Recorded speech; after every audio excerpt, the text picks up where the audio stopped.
Hello students, this is standard 7th subject math.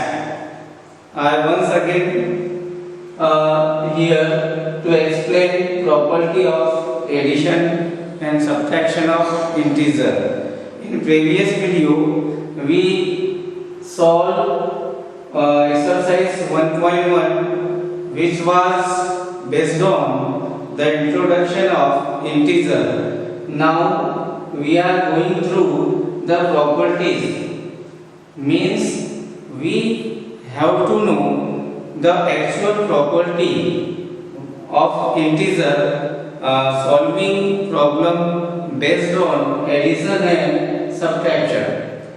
So here the first property of addition and subtraction is closure property of addition.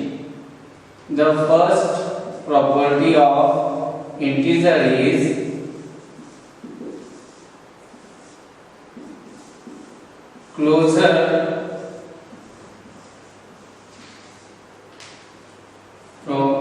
property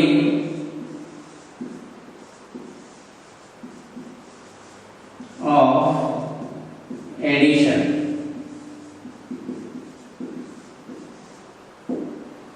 Here, closure property of addition means what?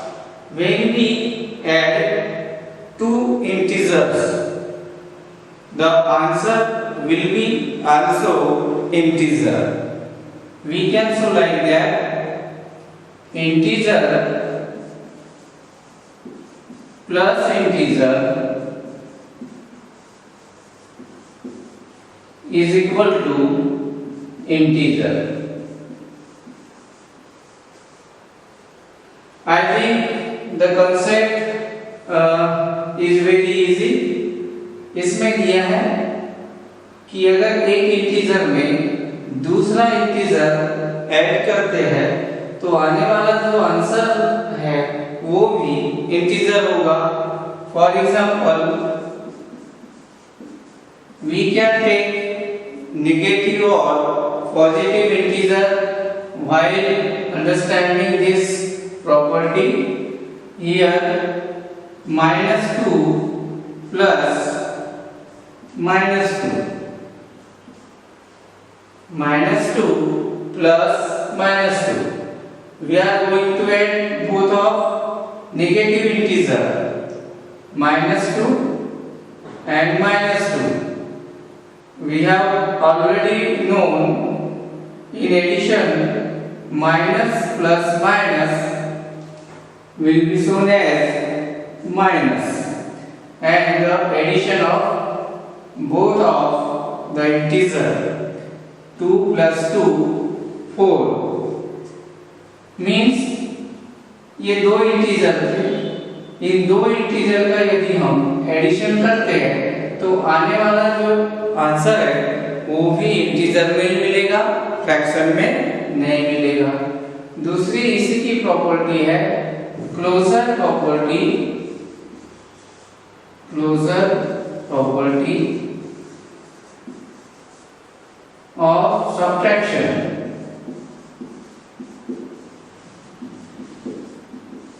यह भी easy है.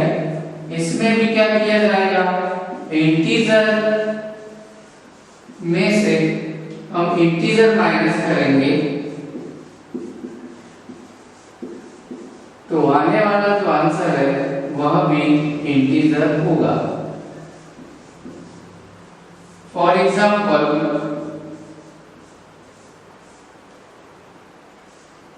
9 minus -2, 9 minus -2. Here 9 is positive integer, -2 is negative integer and it is in bracket, and we are going to subtract -2 from +9, but the relation of this negative sign with bracket is multiplication, so minus minus plus 9 plus 2 is equal to 11. This is called closure property of addition and closure property of subtraction. In the next exercise, we will face problems based on these properties. So we must understand these properties before solving the next exercise. You have to write down the properties in your notebook. Next property is commutative property.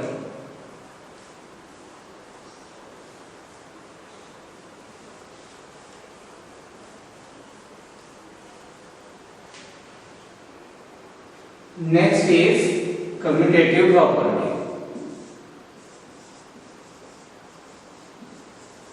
Commutative property of addition. ये commutative property होती क्या है? कई बार हम जिस order में addition या subtraction करते हैं तो हमारे मन में ऐसे सवाल आते हैं कि अगर हमने जो दिए गए फैक्टर्स है, नंबर्स है या टर्म्स है, उनका यदि ऑर्डर चेंज कर दिया तो जो आने वाला आंसर है उसमें कुछ अंतर आएगा या होगा, ऐसा सवाल उठता है। तो इसीलिए कम्यूटेटिव प्रॉपर्टी हमें ये सजेस्ट करती है कि हम ऑर्डर चेंज करते भी हैं इंटीजर के एडिशन का या सब्ट्रैक्शन का, तो आने वाला आंसर इंटीजर में ही आएगा, फ्रैक्शन में नहीं आएगा। तो इसमें हमें समझना है कि a प्लस बी,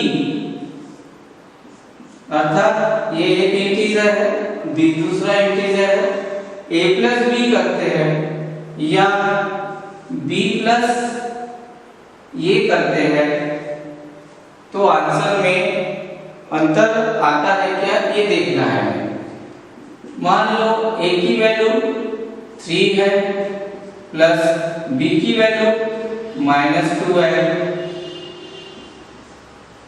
इसे सॉल्व करके देखते हैं तो 3 प्लस -2, तो 3 - 2 इज इक्वल टू 1।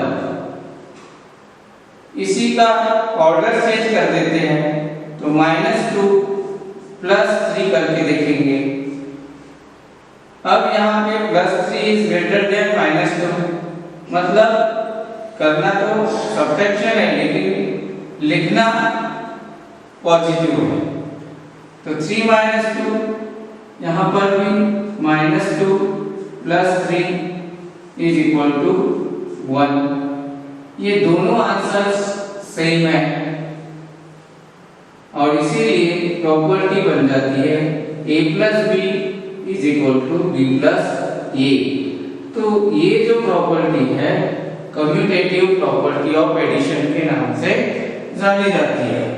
इसमें हमें समझ आया कि यदि हम इंटीजर का ऑर्डर चेंज करते हैं तो भी आने वाला जो आंसर है उसमें कोई अंतर नहीं रहता और वो इंटीजर में ही आता है। तो ये भी आपको नोट डाउन करना है। इसके बाद में एसोसिएटिव प्रॉपर्टी आती है, उसे भी देख लेते हैं। कई बार 2 से ज्यादा नंबर्स हमें ऐड या सब्ट्रैक्ट करने होते हैं, तब हमें एसोसिएटिव प्रॉपर्टी यूज करनी होती है। Associative property of addition.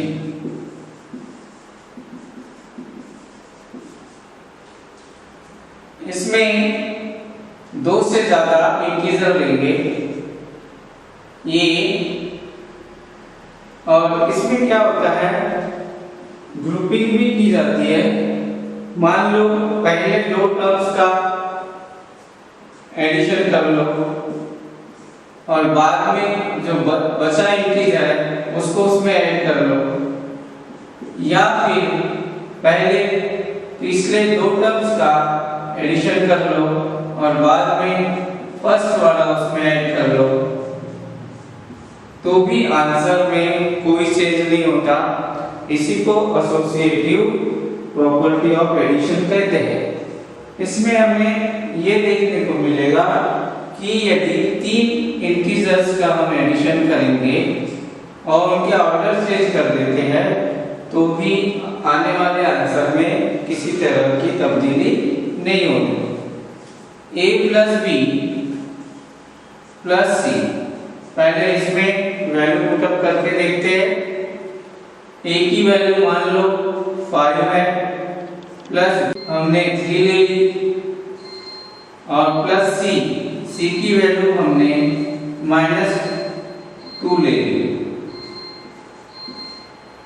इसे सॉल्व करते हैं। 5 + 3 ये ब्रैकेट में है, तो बॉडमास का जो रूल है उसके अनुसार हमें पहले इसे सॉल्व करना है। तो 5 + 3 8, प्लस माइनस -8 - 2 6। अब इसे सॉल्व करके देखते हैं। a plus bracket b plus c is equal to, यहाँ पर a की वैल्यू 5 थी, प्लस b की वैल्यू 3 प्लस -2। इसमें हम इसे इस तरह लिख सकते हैं। 5 प्लस, पहले ब्रैकेट सॉल्व कर लेंगे तो 3 - 2 1, and 5 + 1 is equal to 6।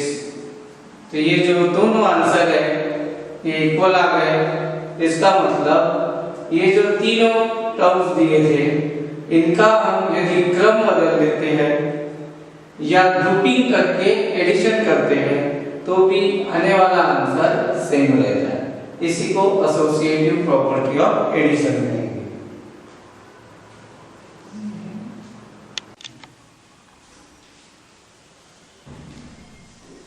So we have understood associative property. Now additive identity of addition. यहाँ पर मैंने पहले से लिख कर रखा है 0। तो ये जो चौथी प्रॉपर्टी है एडिटिव आइडेंटिटी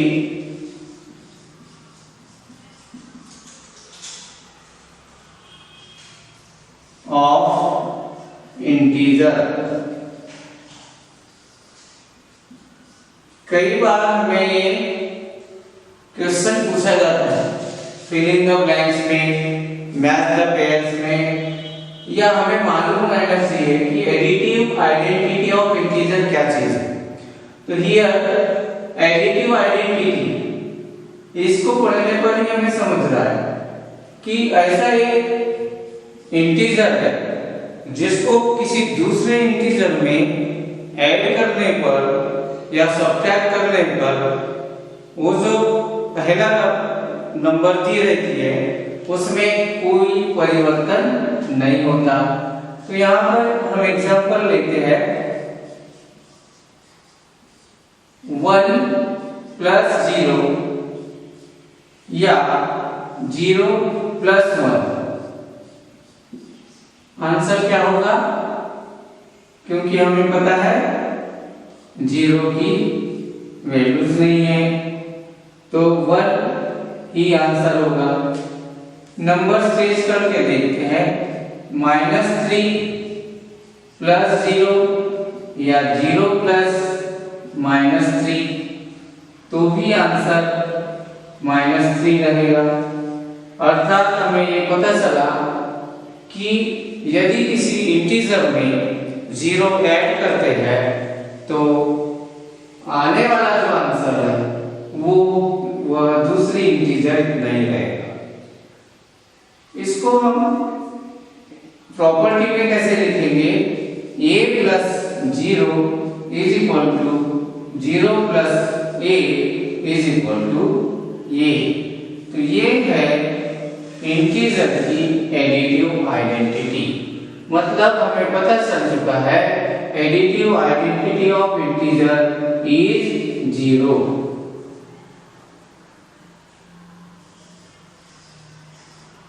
इसके बाद एडिटिव इनवर्स। ये जो एडिटिव इनवर्स है मैंने फर्स्ट वीडियो में बताया था कि जो अपोजिट नंबर्स होते हैं वो एडिटिव इनवर्स होते हैं। तो इसमें हम लिख लेते हैं एडिटिव इनवर्स। ये इसलिए भी जरूरी है क्योंकि हम कई बार मल्टीप्लिकेटिव इनवर्स और एडिटिव इनवर्स में कंफ्यूज हो जाते हैं और रॉन्ग आंसर देते हैं। तो यहाँ पर हमें समझना है कि -3 में अगर दिया हुआ है तो -3 का एडिटिव इनवर्स +3 और जो प्लस में नंबर है +6 है तो इसका एडिटिव इनवर्स -6। इतना ही है। और ये भी याद रखना है कि एडिटिव इनवर्स का सम हमेशा 0 आता है। जैसे -3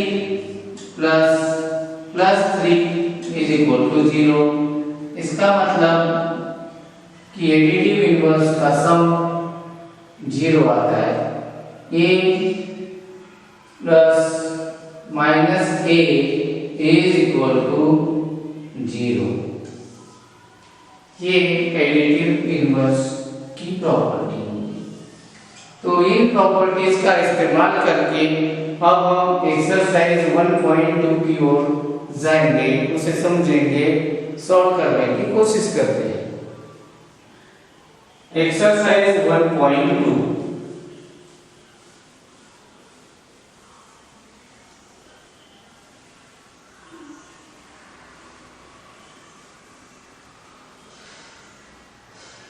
एक्सरसाइज 1.2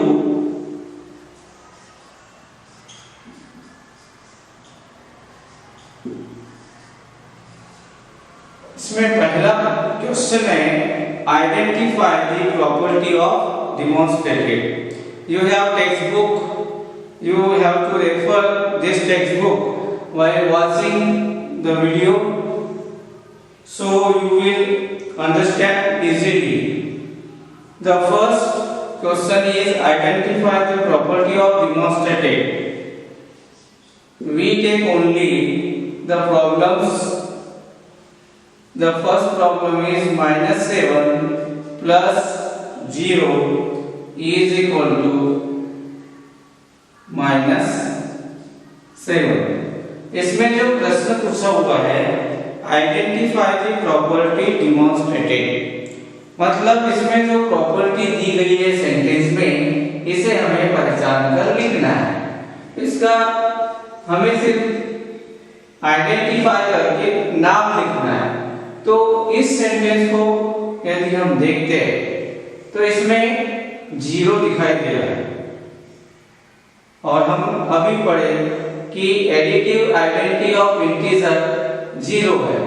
तो यहां हम लिखेंगे एडिटिव आइडेंटिटी, एडिटिव आइडेंटिटी, ये करेक्ट आंसर। फिर जो दूसरा दिया है उसमें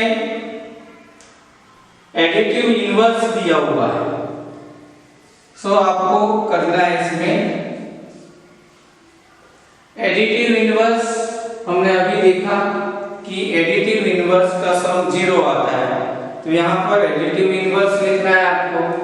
C जो दिया है ब्रैकेट 6 प्लस -3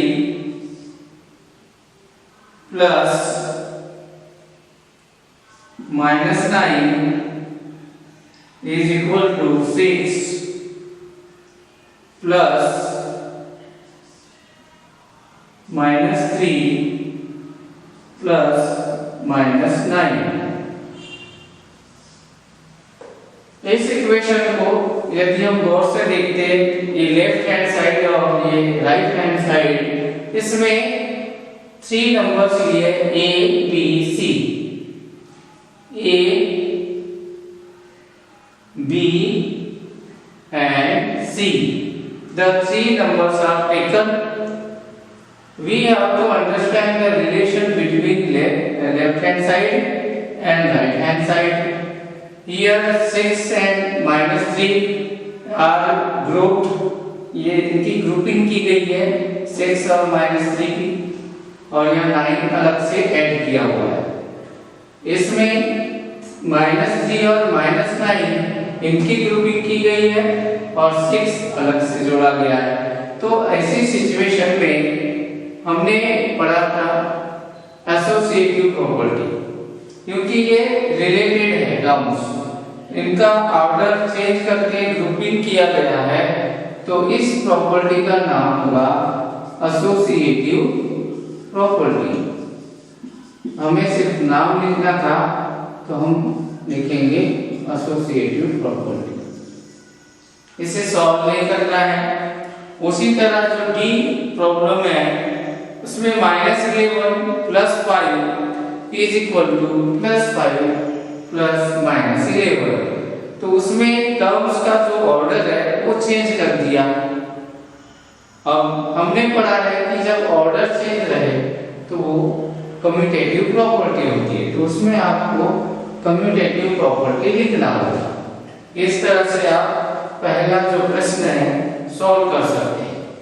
इसके बाद दूसरा क्वेश्चन है, write down a pair of integers whose sum is -7। इसमें बहुत इजी है। पहला दिया है sum is -7। ऐसे 2 नंबर लेने हैं हमें जिनका सम -7 आता है, तो हमें बहुत सारी पेयर्स मिलती है।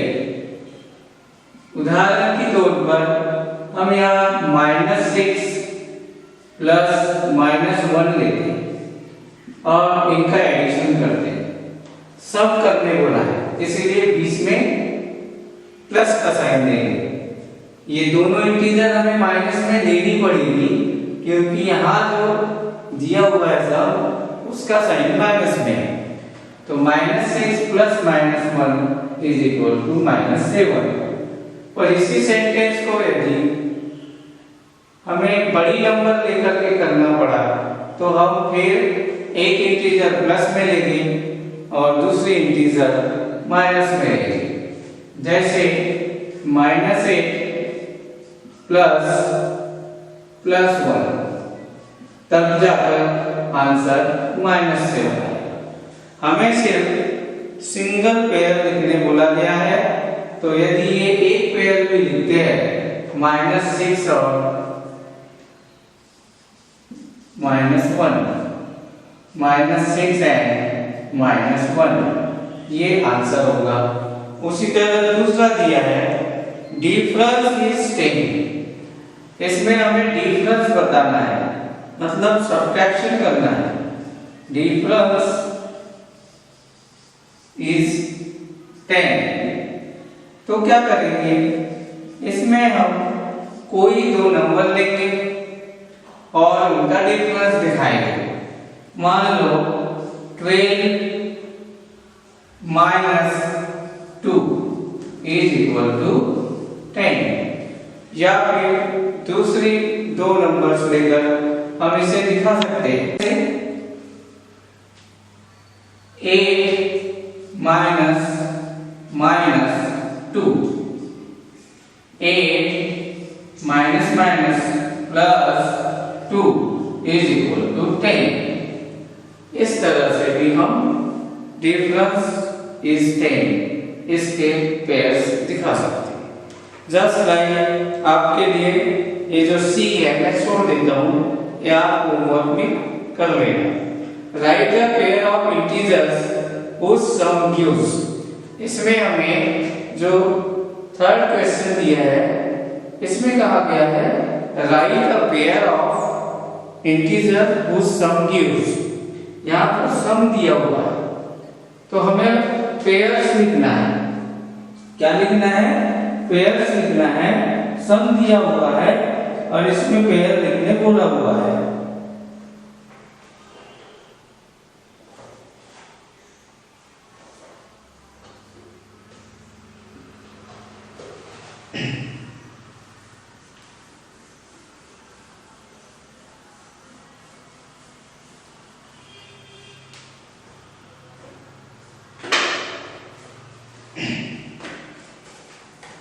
और negative integer. Third question, first problem given is a negative integer.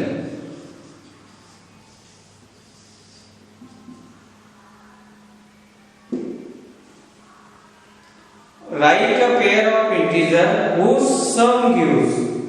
मतलब हमें इसमें एक जनरल आइडिया यूज करनी है। a प्लस बी ऐसा करना है जिनका आंसर हमें माइनस में मिले, नेगेटिव आंसर मिले। तो ऐसे दो नंबर्स लेनी है हमें। तो a प्लस बी तो हमने दोनों पॉजिटिव ले ली तो आंसर तो नेगेटिव आएगा नहीं। मतलब किसी न किसी एक को हमें नेगेटिव लेना होगा, तब जाकर के आंसर नेगेटिव इंटीजर आएगा। तो पेयर लिखने बोला गया है तो एक पेयर हम बना सकते हैं -5 प्लस 4 इज इक्वल टू -1। तो पेयर लिखना था तो -5 and 4 are the is a pair, या फिर इतना भी लिखते हैं तो answer correct. -5 and 4 is the pair which answers negative integer। इसके बाद B है an integer smaller than both the integers। an integer smaller than both the integer। an integer smaller than both the integer।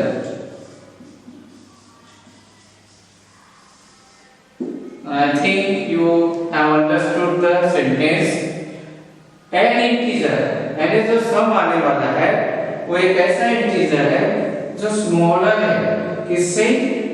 Both the integer, यानी question वाले जो दो integer है उनसे जो आंसर वाला इंटीजर है वो छोटा रहेगा।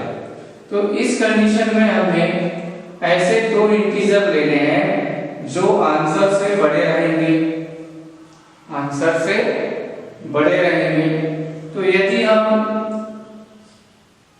+6 लेते हैं और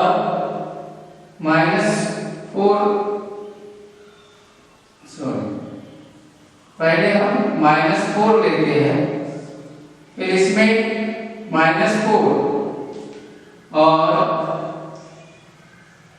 -3 लेते हैं और इसे सॉल्व करते हैं। दोनों इंटीजर माइनस में है, -3 -4 से बड़ा होता है। यदि दोनों का सम करेंगे तो आंसर तो माइनस में मिलेगा। क्या मिलेगा? -0। तो इसमें गौर से देखो, -3 -4 और -3 नंबर लाइन पर इस तरह से डिसेंडिंग ऑर्डर में रहेंगे। तो सबसे छोटा इंटीजर होगा -7, वही बोला है N integer smaller than both the integer. तो ये दो पेयर जो है ये लार्जर रहेगी। तो ये जो दो पेयर्स है ये हमारा आंसर होगी -4 एंड -3। इस तरह से C और D आपको करना है। उसके बाद फोर्थ क्वेश्चन है फिल इन द ब्लैंक्स, जिसमें प्रॉपर्टी का आधार लेकर हमें उसे सॉल्व करना है। आशा है ये इतना समझा होगा आप लोगों को। इसमें जो फिल इन द ब्लैंक्स है उसमें हमने आज जो प्रॉपर्टीज अध्ययन की उन्हीं का आधार लेना है और सॉल्व करना है। इसमें से एक दो क्वेश्चन हम बनाने की कोशिश करेंगे। Fourth A, fill in the blanks with the following to make the following sentence true। यानी ये जो सेंटेंस दिया है इसे ट्रू करने के लिए हमें जो ब्लैंक्स दी है उसे फिल अप करनी है। तो -11 प्लस ये जो ब्रैकेट दिया है इसमें ब्लैंक दिया है। इस प्रश्न को गौर से देखिए। -9 और -11 दो टर्म्स लेफ्ट हैंड साइड में दिए हैं और इधर -11 दिया है लेकिन दूसरा टर्म्स नदारत है, ब्लैंक दिया हुआ है। तो उसकी जगह क्या आएगा? इसको देखने पर हमें गौर से देखिए समझ आता है कि टर्म्स का ऑर्डर चेंज कर दिया है। -9 -11 इस ऑर्डर में था, यहाँ पर पहले राइट हैंड साइड में -11 दिया है तो डेफिनेटली जो नेक्स्ट टर्म होगा वो -9 होगा। और ये कौन सी प्रॉपर्टी है? कम्यूटेटिव प्रॉपर्टी है, क्योंकि इसमें ऑर्डर चेंज हुआ। हमें प्रॉपर्टी का नाम लिखना नहीं है। इसके बाद जो बी क्वेश्चन दिया है -17 प्लस ब्लैंक -17, तो हमें इजीली समझ आता है कि -17 प्लस क्या करेंगे तो आंसर -17 आएगा। तो डेफिनेटली इसमें हम 0 ऐड करेंगे। इसके बाद सी डी ई एफ ये कुछ और प्रॉब्लम्स दिए हुए हैं, जिनमें से एक और हम यहाँ कर लेते हैं। -15 plus -10 plus blank is equal to -15 plus -10 plus -9 bracket close. अब इसमें एक साइड जो दी है इसमें दो ही नंबर्स दी गई है, तीसरा ब्लैंक दिया है, इसमें तीनों दी है। हमें पता चलता है ये दो जो नंबर दी गई है और ये दो जो नंबर दी गई है सेम है, तो तीसरी भी सेम रहेगी, क्योंकि हम प्रॉपर्टी का आधार लेकर ये fill in the blanks fill up करने जा रहे हैं। अब हमें सिर्फ ये समझना है कि इसमें प्रॉपर्टी कौन सी यूज हुई है और उसको हमें किस क्रम में लिखना है। तो यहाँ पर पहले क्या किया, पहले आने वाले पहले दो नंबर्स का ग्रुप बनाया गया, फिर क्या किया गया, पिछले दो नंबर्स का ग्रुप बनाया गया। तो ऐसा कब किया जाता है? ऐसा एसोसिएटिव प्रॉपर्टी में किया जाता है। इसका मतलब साफ है कि जो थर्ड टर्म है यहाँ पर -9 ही रहेगा। इस तरह से हमें fill in the blanks solve करनी है। उसके बाद वर्ड प्रॉब्लम्स आते हैं, वो हम नेक्स्ट लेसन में समझेंगे। तो ये जो आज हम लोगों ने प्रॉपर्टीज और कुछ प्रॉब्लम्स किए, ये आपको अपने नोटबुक में लिखना है और जो रिमेनिंग प्रॉब्लम्स है वो सॉल्व करने हैं।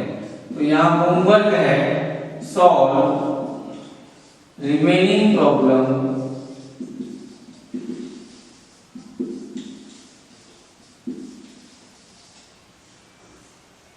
In notebook. एक्सरसाइज मालूम था आपको 1.2।